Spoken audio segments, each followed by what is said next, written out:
Powerlifting's exciting at its best.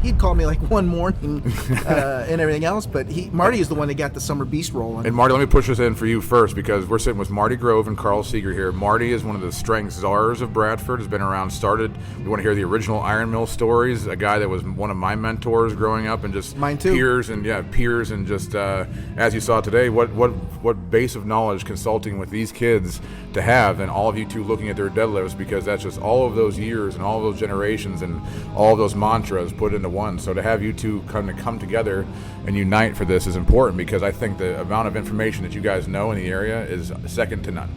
I think to put that out there is important. So we got Marty Grove and Carl Seeger. Let's hear the legends of the beast. Well, we'll first start back in '83. This is. I was living on Linwood Avenue. I had rotator cuff surgery, and I always lifted weights, but didn't know what I was doing. And I had, and it didn't work out well. I still couldn't lift. So back in that time, my idol was Fred Hatfield. He was a powerlifter. He's right. Dr. Squat, they called him. Yeah. And was he the first 1,000? He was squat. No, he wasn't the first. Lee Moran was the first 1,000. Yeah. Fred eventually did the 1,000, but he wasn't the first. Yeah, the most famous one of them. But he held the world record in the 198s. He did 826, I believe it was. And at 220, he had 881. Right.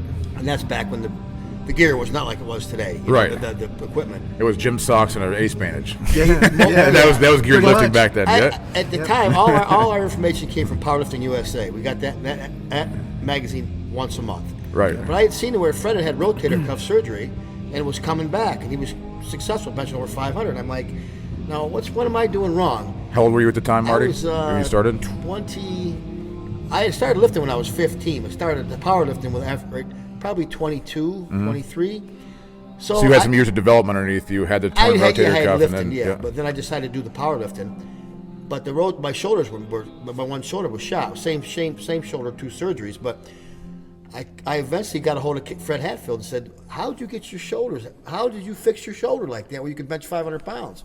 He said, "Well, I'll tell you." He said, "Rotator cuff surgery is very delicate." This is back in the 80s now. He said, "That's back when a baseball pitcher, if they had rotator cuff surgery, hit or miss, were they going to come back?" Before Tommy Johns, before they had that technique. So he said, there's a surgeon out in Wisconsin named Dr. William Clancy.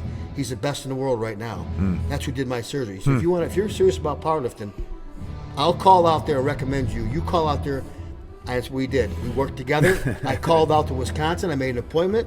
I sent x-rays. I flew to Wisconsin, had rotator cuff surgery. I was out there 3 days, flew back, did not do any rehab in the hospital, did all at home through Fred Hatfield and myself, and came back to eventually bench press 446 in competition, the best I'd ever done. So that's a story I've never heard. So an interesting point of how powerlifting seed was planted around here was through Fred Hatfield's surgeon and surgery through you. And so we talk about it a lot. I think we have to do 2 eras: pre-social media and pre-everything that you could get information everywhere, and post. Because there are 2 different eras of lifting. So how did you guys interact with Fred before social media? You just DM him right to him. Fred worked for Joe Weider. He was editor-in-chief.